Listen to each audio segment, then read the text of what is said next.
కొంతకాలం గ్యాప్ తర్వాత ఒక మంచి విషయం చెప్పాలనిపించి మళ్ళీ వచ్చాను. ఇప్పుడు మీరు టైటిల్లో చూసినట్టు అన్నామలై గారు ఇప్పుడు చేసిన పని పవన్ గారు 10 ఏళ్ల క్రితమే చేశారు. అలాగే విజయ్ ఇప్పుడు చేసిన పని అన్నామలై గారు మొదటే చేసుంటే ఇప్పుడు విజయ్ ప్లేస్లో ఆయన ఉండేవారు అనడంలో పెద్ద ఆశ్చర్యపోవాల్సిన పని అయితే ఏం లేదు. ఇక విజయ్ ఎవరిని ఫాలో అయ్యాడు అంటే ఆయన కూడా పవన్ కళ్యాణ్ ఫాలో అయ్యారు. అది పైకి ఎవరు ఒప్పుకోరు, అది మనం నిరూపణ కూడా చేయలేం. ఎందుకంటే విజయ్ ఎప్పుడు ఖండించలేదు, అసలు ఆ విషయం మాట్లాడలేదు.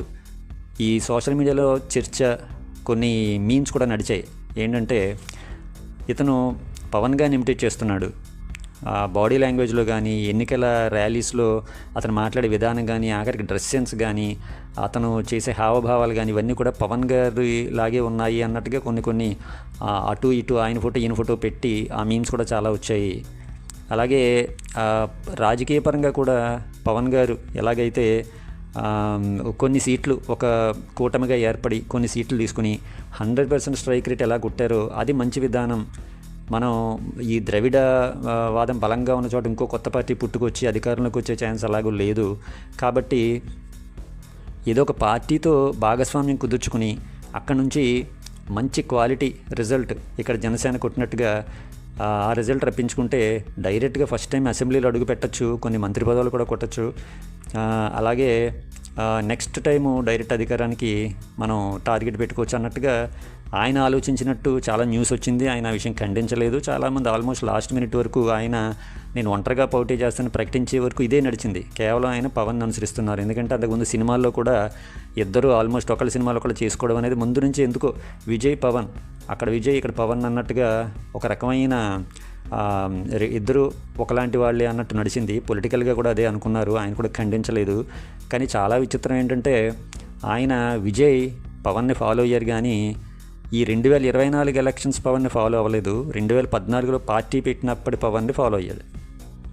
ఆ పని అన్నామలై చేయలేకపోయారు. అందువల్లే విజయ్ కంటే అపారమైన క్యాపబిలిటీ ఉండి జాతీయ స్థాయిలో మంచి పలుకుబడి ఉన్న, మంచి పరిజ్ఞానం ఉన్న అన్నామలై ఆయన్ని తమిళనాడు వదులుకుంది అని చెప్పొచ్చు. ఆయన్ని గెలిపించకపోవడం ద్వారా ఆయన వెనుకబడిపోయి ఒక 5 సంవత్సరాలు వృధా అయిపోయింది అన్నట్టుగా అనిపిస్తోంది ఇప్పుడు కొంతమందికి. అయితే ఇక్కడ అన్నామలై గురించి ఎందుకు మాట్లాడుకోవాలంటే విజయ్ ఇద్దరి నుంచి స్ఫూర్తి పొందాడు. పవన్ గారిని ఇండైరెక్ట్గా ఫాలో అయితే అది మనం నిరూపించలేం. కాకపోతే అన్నామలై చూపించిన ఒక దారిని విజయ్ అందిపుచ్చుకున్నాడు అన్నది కొంత సర్కిల్స్లో, కొంత ఎనలిస్టుల దగ్గర నడిచింది. అది పైకి ఎవరు పెద్దగా చెప్పలేదు. కానీ అదేంటంటే అన్నామలై 2019లో తన ఐపీఎస్ నుంచి రిజైన్ చేశారు.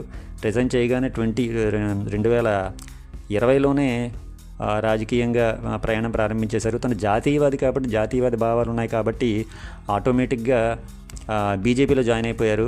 అది అందరికీ అంతకంటే అదే బెస్ట్ మూవ్ అన్నట్టుగా అందరూ అనుకున్నారు. ఎందుకంటే తనకి జాతీయ భావాలు ఉన్నాయి, అలాగే తమిళ ప్రాంతీయ కల్చర్ని కూడా కాపాడుకునే లక్షణాలు ఉన్నాయి. కానీ తన విజన్ మొత్తం దేశవ్యాప్తంగా ఉంది, అన్ని ప్రాంతాల మీద తనకు అవగాహన ఉంది అన్నట్టుగా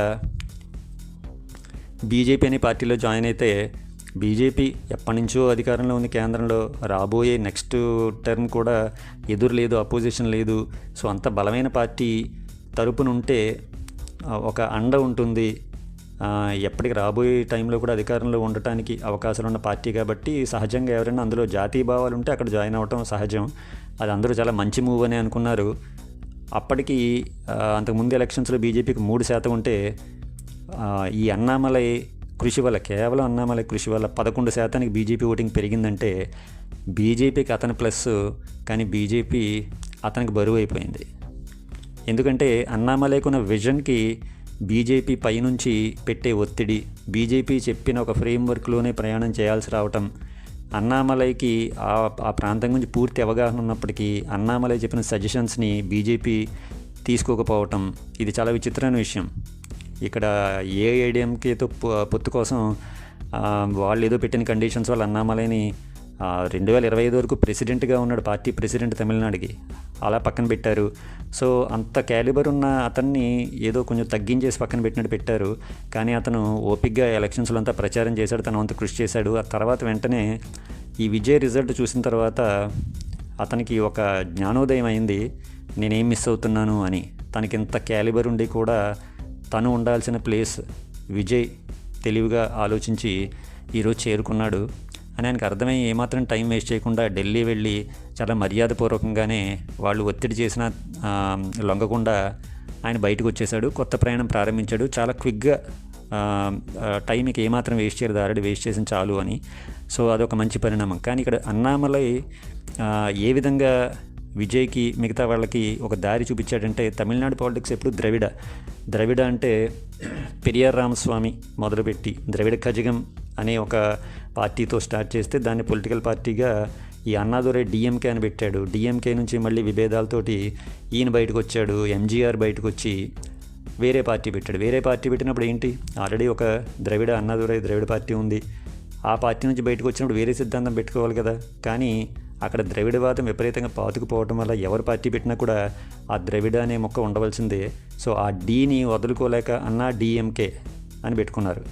డిఎంకే అన్నా డిఎంకే తయారయ్యాయి. ఆ రెండు ఒకదాన్ని ఒక 5 ఏళ్ళు వీళ్ళు, ఒక 5 ఏళ్ళు వాళ్ళు అలా అధికారం పంచుకుంటూ వచ్చారు. ఇంకా వేరే పార్టీలకి అసలు ప్లేసే లేదు. జాతీయ పార్టీలు నామమాత్రం కాంగ్రెస్, ఏదో ఉనికి చాటుకుంటూ కాంగ్రెస్, ఒక సుబ్రహ్మణ్య స్వామి జనతా పార్టీ, ఇవన్నీ ఏదో అలాగే పేరుకు నడుస్తూ ఉన్నాయి. ఇంకా వాటికి జాతీయ భావాలు అనగానే, నాన్ ద్రావిడ అనగానే వాళ్ళకి అసలు సీట్లు కూడా వచ్చే ఛాన్స్, అసెంబ్లీలో అడుగుపెట్టే ఛాన్స్ కూడా లేదు. అటువంటి టైంలో ద్రవిడవాదం మీద ఆల్రెడీ ఒక 2 పెద్ద పార్టీలు నడుస్తున్న టైంలో ఇంకొక ఆయన దూరాడు, విజయకాంత్. నేను దూరతా అని చెప్పి ఆయన కొత్త పార్టీ పెట్టాడు. సరే దీనికి ఆల్టర్నేటివ్ పెడతారనుకుంటే ఆయన కూడా డిఎండికే అని, మళ్ళీ ఆ ద్రవిడ వదులుకోలేక డిఎండికే, ఇంకా ఇందులో డబుల్ డి ఉన్నాయి, అలా పెట్టి ఆ పార్టీ ఓ మాదిరిగా ఒక టైంలో చిన్న సక్సెస్ పొందింది తప్ప ప్రస్తుతం ఆయన వైఫ్ ప్రేమలత ఆధ్వర్యంలో ఏదో పార్టీ ఉందా లేదా అన్నట్టు నడుస్తుంది. ఎందుకంటే ఆల్రెడీ ఒక మాదిరి స్టేట్లో ద్రవిడవాదంతో బలంగా 2 పార్టీలు ఉన్నప్పుడు ఇంకో పార్టీ మళ్ళీ ద్రవిడవాదంతో వస్తే అటువైపు చూడాల్సిన అవసరం ప్రజలకు ఏముంటుంది? కొత్త ఆల్టర్నేటివ్ ఇవ్వాలి కదా. ఆయన ఏదో సోషలిజము, సెక్యులరిజం, సోషల్ జస్టిస్, ద్రవిడవాదం అంటూ ఏదో మిక్స్ చేయడానికి ట్రై చేశాడు, కానీ ప్రజలకి పెద్దగా ఎక్కలేదు. అప్పుడు అన్నామలై బీజేపీలో చేరగానే మొత్తం పాదయాత్ర చేశాడు రాష్ట్ర వ్యాప్తంగా. పాదయాత్ర కూడా చాలా కొత్త తరహాలో చేశాడు, అంతకుముందు వాళ్ళు చేసిన దానికి భిన్నంగా చేశాడు. మొత్తం అవగాహన చేసుకోవడంతో పాటు అతను క్లియర్గా ప్రజలకి ఓపెన్గా చెప్పాడు ఫస్ట్ టైం ధైర్యంగా. ద్రవిడ ఊసి ఎత్తకుండా కొన్ని చోట్ల ద్రవిడవాదానికి వ్యతిరేకంగా కూడా మాట్లాడాడు. అది చాలా సాహసమైన విషయం. అయినప్పటికీ అన్నామలైకి ఎంత క్రేజ్ అంటే విపరీతంగా తండోపతండాలుగా జనం వచ్చేవారు అతను బీజేపీ అయినప్పటికీ కూడా. సో అతను అటువంటి చోట కూడా ధైర్యంగా తన విధానం ఏంటని, జాతీయవాదం అలాగే తమిళ కల్చర్ అని కాపాడుకోవటం అనే అంశం మీద వెళ్ళాడు తప్ప ద్రావిడ అనేదాన్ని ముట్టుకోలేదు. సో ద్రావిడ అనేదాన్ని ముట్టుకోకుండా విపరీతమైన, ఇప్పుడు తమిళ ప్రజల్లో హిందీ, హిందూ, నార్త్ ఇండియా అనే పదాలు విపరీతమైన ద్వేషం నింపేసి వాళ్ళ మనసులు ఉన్నప్పుడు బీజేపీ అనే దాన్ని ఎట్టి పరిస్థితుల్లో వాళ్ళు యాక్సెప్ట్ చేయలేని పరిస్థితి.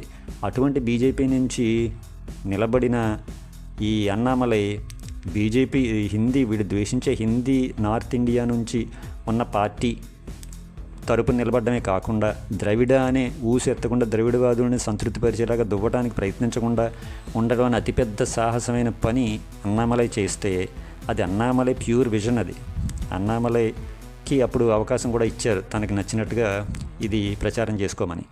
సో అతను అలా చేసినప్పుడు ప్రజలు ఆటోమేటిక్గా తిప్పికొట్టాలి, తీవ్రంగా తిరగబడాలి. అలా చేయకుండా 3% ఉన్న పార్టీని తమ ద్వేషించే హిందీ పార్టీ అని వాళ్ళు ముద్ర వేసిన బీజేపీ అయినా కూడా 3% నుంచి 11%కి ఓటింగ్ పెరిగిందంటే ఇక్కడ అన్నామలై సాధించిన మ్యాజిక్తో పాటు అతను చేసింది ఏంటంటే, ఈ తమిళనాడులో చాలామందికి ఒక కొత్త దారి చూపించాడు.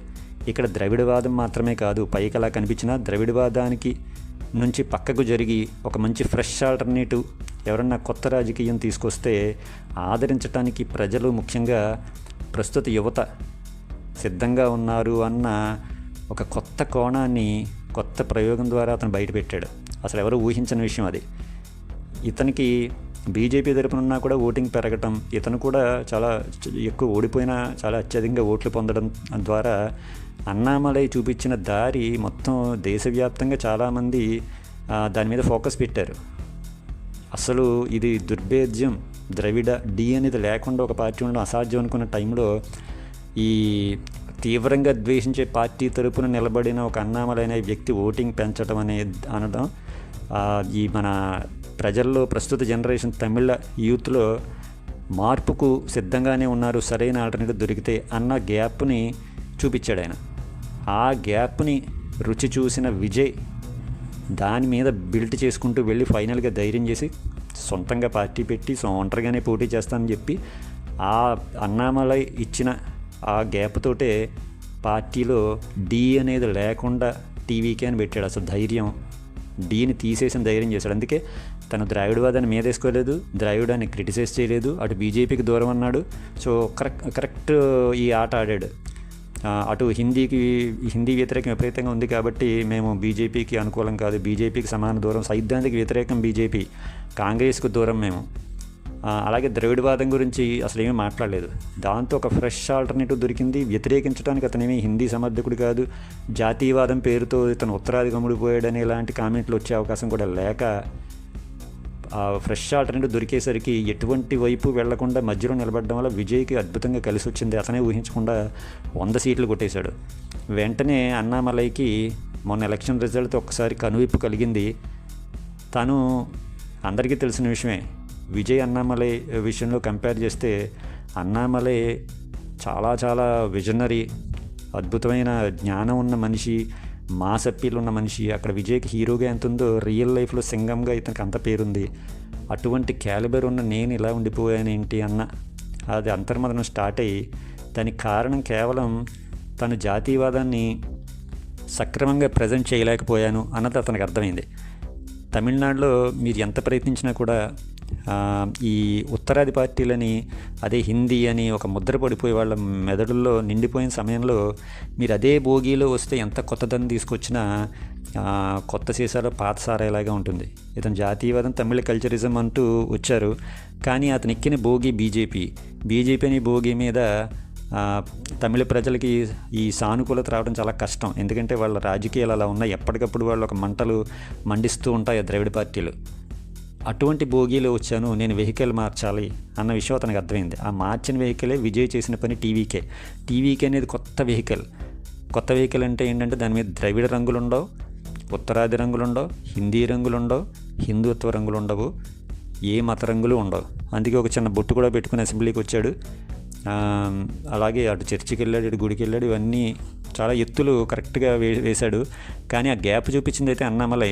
అటువంటి అన్నామలై ఈరోజు వెనక్కి ఉండిపోయాడు. కానీ వెంటనే అతను వేసిన ఒక మంచి స్టెప్ తన కొత్త పార్టీ ప్రారంభించడం.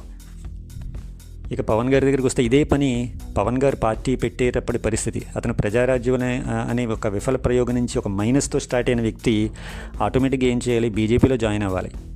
ఎందుకంటే తను జాతీయవాదం, భారత మాతకి జై అంటూ కొంచెం అతని ప్రయాణం అంతా జాతీయవాద భావాలకు అనుగుణంగా ఉంటుంది. అప్పటికి బలమైన పార్టీగా ఉన్న బీజేపీ, మోడీ గారి గురించి ఈయన గుజరాత్ సీఎంగా ఉన్నప్పుడే పవన్ గారు ఆయన మీద దృష్టి పెట్టారు. అదే వెళ్ళి కలిసి ఇవన్నీ కూడా చేశారు. అప్పటి నుంచి ఆయన ఫాలో అవుతూనే ఉన్నారు. సో అతనికి ఒక మైనస్లో ఉన్న, ఎందుకంటే అంతకుముందు ప్రజారాజ్యం రిజల్ట్ బట్టి పవన్ గారికి ఏమీ అనుకూలమైన సిచ్యువేషన్ ఏమాత్రం లేదు, ఆల్మోస్ట్ మైనస్లో స్టార్ట్ అయినట్టే. సో ఈజీ పని ఏంటంటే అవమానానికి గురి కాకుండా రాజకీయాల్లో కొంచెం ముందుకెళ్ళాలంటే బలమైన జాతీయ పార్టీ సహకారం ఉండాలి. ఆ గొడుగు కింద ఉంటేనే ఆయనకి కాస్త పరువు దక్కుతుందనే పరిస్థితి. సో అందరూ ఆటోమేటిక్గా ఆయన బీజేపీకి వెళ్ళాలి, కాంగ్రెస్కు బీజేపీకి వెళ్ళాలి, జాతీయ భావాలని జాతీయ పార్టీలు. సో కాంగ్రెస్ పరిస్థితి ఏమాత్రం అనుకూలంగా లేదు, అధికారంలోకి వచ్చే అవకాశం కూడా కనపడట్లేదు. కాబట్టి ఇక ఆయనకున్న ఆల్టర్నేటివ్ బీజేపీనే. బీజేపీ ఈ భారత్ మాత, జాతీయవాద, నేషనలిజం ఈయన దానికి కొంత సరిపోతుంది కాబట్టి వెళ్ళాలి. అలాగే బీజేపీ నుంచి అద్భుతమైన ఆఫర్ కూడా వచ్చినా కూడా ఇప్పుడు అన్నామలై రియలైజ్ అయినట్టు ఎలక్షన్స్ తర్వాత ఆయన ముందుగానే ఆ విషయం గ్రహించారు. ఆయనకి ఎంత దూరదృష్టి ఉంది అన్నది ఎందుకో చాలామంది ఆయన విషయంలో పాజిటివ్ ఎవరు ఒప్పుకోరు. కానీ పవన్ గారికి ఉన్న దూరదృష్టి వల్లే ఎంతమంది చెప్పినా, అటు నుంచి ఆఫర్ వచ్చినా తనకొక ఆ తర్వాత చాలామంది ఇబ్బందులు పెట్టారు. ఆ ఇబ్బందులు ఏమి ఉండవు కదా, జాతీయ పార్టీతో అందులో జాయిన్ అయి ఉంటే బోల్డంత ప్రొటెక్షన్ ఉండేది. అన్నీ వద్దనుకున్నాడు. ఆయన అన్నది ఏంటంటే, నేను బీజేపీలో జాయిన్ అయిపోతే ఇంకా నాకంటూ నేను పార్టీ పెట్టుకుని నాకంటూ ఒక సిద్ధాంతం ఏముంది, నా సిద్ధాంతం ప్రత్యేకం, నేను ప్రత్యేకంగా ఉండాలనుకుంటున్నాను, నాకు ఎవరి ఒత్తిడి నాకు వద్దు అన్నట్టుగా ఆయనకు క్లియర్ కట్ ఐడియాలజీతో, ఆయన క్లారిటీ లేదంటారు, నిజానికైనా చాలా క్లారిటీ ఉంది కాబట్టే ఎంత కష్టమైన దారి, ఎందుకంటే ఆయన మైనస్లో స్టార్ట్ అయ్యాడు అన్నది అందరికీ తెలుసు. మైనస్లో స్టార్ట్ అయితే ఎవరైనా సుఖాన్ని చూసుకుంటారు, మైనస్ నుంచి జంప్ అవుదాం, పలానా ప్లస్ ఉన్న పార్టీకి అతుక్కుపోదాం అనుకుంటారు. లేదు మైనస్లోంచి నేను ఈదుకుంటూ వెళ్తాను, పడితే పడతాం అన్నట్టుగా ఆయన ఎందుకు నిలబడ్డాడని అప్పటికి అర్థం కాలేదు. ఎందుకు విడిగా పోటీ చేస్తాను, ఎందుకు విడిగా పార్టీ అంటే ఆయనకి తన సిద్ధాంతాల మీద ఎవరి ప్రెషర్ ఉండకూడదు. అన్నామలై గారి విజన్ని బీజేపీ కేర్ చేయలేదు మొన్న ఎలక్షన్స్లో. అన్నామలై ఇచ్చిన సజెషన్స్ని పక్కన పెట్టేసింది. సో అతను ఒక సఫకేషన్ ఫీల్ అయ్యాడు, తను అనుకున్నది పూర్తిగా చేయనట్లేదు. ఎందుకంటే ఢిల్లీ నుంచి వాళ్ళు చెప్పాలి, వాళ్ళ అనుగుణంగా నడవాలి. సో ఆయన నలిగిపోయాడు అన్నామలై. అటువంటి సిచ్యువేషను ముందుగానే ఊహించిన పవన్ గారు సొంతంగా పార్టీ పెట్టాడు. పడతామో లేస్తామో ఏదైనా నేనే బాధ్యుణ్ణి అన్న ఒక తృప్తి ఉంటుంది, ఒక ధైర్యం ఉంటుంది. అలాగే ఆయన ముందుకెళ్ళాడు. సో ఆ విషయం గమనించాలన్నది నా ఉద్దేశం. ద్రవిడవాదాన్ని ఇగ్నోర్ చేసినా కూడా తమిళనాడులో స్పేస్ ఉంటుంది, ఫ్రెష్ ఆల్టర్నేటివ్ కోసం ప్రజలు చూస్తున్నారు అన్న అంశాన్ని టచ్ చేసింది అన్నామలై. దాన్ని క్యాష్ చేసుకున్నది విజయ్ క్రెడిట్ తక్కువ చేయకూడదు, ఎందుకంటే అతను ధైర్యం డెసిషన్ అతనే తీసుకున్నాడు కాబట్టి అతను పూర్తిగా అర్హుడు. సో ఈ గేమ్లో కొంతమంది నెగ్గారు, కొంతమంది ఓడారు, కొంతమంది ఒక అడుగులు వెనక్కేశారు. సో ఇలాగా విజయ్, పవన్ కళ్యాణ్, అన్నామలై ఈ ముగ్గురిని ఈ అంశం పరంగా చూస్తే ఈ గేమ్లో విన్నర్ విజయ్. ఎందుకంటే సీఎం అయ్యాడు కాబట్టి. పార్టీ పెట్టిన 2 ఏళ్లకే సీఎం అయిపోయాడు ఆయన. అది మరి చాలా అదృష్టం అనుకోవాలి ఎన్టీఆర్ గారి తర్వాత. దీంట్లో సో ఈ గేమ్లో విన్నర్ విజయ్. విజనరీ ఎవరంటే పవన్ కళ్యాణ్ గారు విజనరీగా చెప్పుకోవచ్చు. విజనరీ అనగానే అది ఆ విన్ అంటే కంపల్సరీ విక్టరీ రావాలి, గెలవాలి అనే దానికి సంకేతం కాదు. విజనరీ అన్నవాడు నెగ్గచ్చు, ఓడచ్చు, బట్ విజన్ అనేది క్లారిటీ ఉంటుంది. సో విజనరీని గెలుపోవటములతో మనం చూడకూడదు. సో విన్నర్ విజయ్, పీకే విజనరీ. అన్నామలై గారిని ఎలా చూడొచ్చు అంటే ఒక అడుగు వెనక్కేసిన ఒక యోధుడిగా చూడొచ్చు. ఎందుకంటే ఒక యోధుడిగా పోరాడాడు ఆయన. యోధుడిగా అక్కడ లేని చోట కూడా ఒక ఎడారిలో మన మొక్కలు పెంచే ప్రయత్నం చేశాడు అనుకోవచ్చు ఆయన. సో ఒక అడుగు వెనక్కేసి 10 అడుగులు ముందేసే అవకాశంలోకి ఇప్పుడు అన్నామలై వచ్చారు. సో ఇక్కడ ముగ్గురికి సారూప్యం ఇలా ఉంది. అలాగే అన్నామలై గారు మొన్న అంతకుముందు ఎలక్షన్స్లో పోటీ చేసి ఓడిపోయినప్పుడు పవన్ గారు చెప్పారు ఏంటంటే, మీరు ఓడిపోగానే అక్కడే ఉండవలసింది, మీరు వెంటనే ఒక యూరప్ టూర్కి వెళ్ళిపోయారు, అది చేయకుండా ఉండవలసిందని తాను అన్నామలైకి చెప్పాను అన్న విషయం పవన్ గారు స్వయంగా ఒక చోట మొన్న ఒక ఇంటర్వ్యూలో చెప్పారు. సో ఈ ముగ్గురులో విజయ్ ప్రస్తుతం విన్నర్. అలాగే పవన్ గారు అన్నామలై గారిని దేశం అంతా ఎలా చూస్తుందంటే ఒక మంచి భవిష్యత్తు ఉన్న జాతీయవాదులుగా దేశం అంతా చూస్తుంది. సో వీళ్ళకి ఒక లాంగ్ స్టాండింగ్ పొలిటికల్ కెరీర్ ఉంటుందని మనం ఆశించవచ్చు.